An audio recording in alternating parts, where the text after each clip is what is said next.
শ্রীমদ্ভাগবত মহাপুরাণ কি জয়।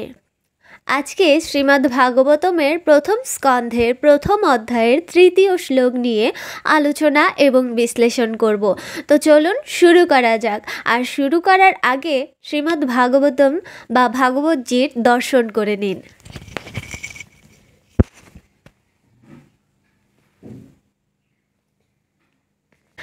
আজকে যে শ্লোকটি ব্যাখ্যা এবং বিশ্লেষণ হবে সেই শ্লোকটি আসলে অত্যন্ত সুন্দর, আমার খুবই প্রিয় একটি শ্লোক। যে শ্লোকটি আমি বরাবরই পাঠে আলোচনা করে থাকি, এই শ্লোকটা আমার অত্যন্ত প্রিয়। তো আপনারাও শ্রবণ করুন এবং এর বিশ্লেষণটাও খুবই সুন্দর। শ্লোক নম্বর 3।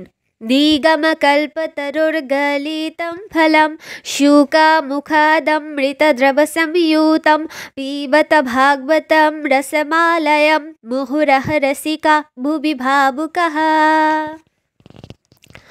অনুবাদ: হে বিচক্ষণ এবং চিন্তাশীল মানুষ।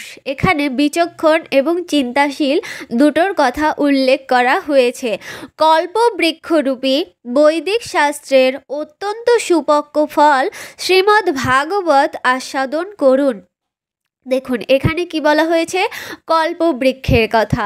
আমরা জানি কি কল্পতরু আছে, কল্পতরু গাছ বা কল্পতরু বৃক্ষ, যেখানে গিয়ে কিছু চাইলে মানুষের সকল আশা পূরণ হয়, যার জন্য আমরা এত স্বর্গে যাওয়ার চেষ্টা করি যে আমরা কল্পতরু বৃক্ষ পাবো, সেখানে গিয়ে যা খুশি তাই চাবো আর যা খুশি তাই পেয়ে নেব। বৈদিক শাস্ত্রের অত্যন্ত সুপক্ক ফল। এখানে কিন্তু এর আগে অমৃত বলা হয়েছে। এখানে বলা হয়েছে কি, সুখমুখাদমৃতদ্রবসংयुतं। আমরা অমৃত ফল কাকে বলি? এই জড় জাগতিক রূপে আমকে বলি আমরা অমৃত ফল।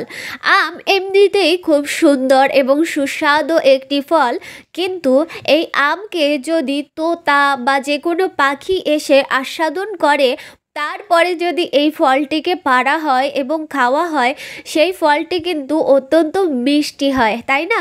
পাখিরা খুবই মিষ্টি ফলকে আস্বাদন করে এবং তাদের আস্বাদনের ফলে সেই ফলের স্বাদ আরও বৃদ্ধি পেয়ে যায়।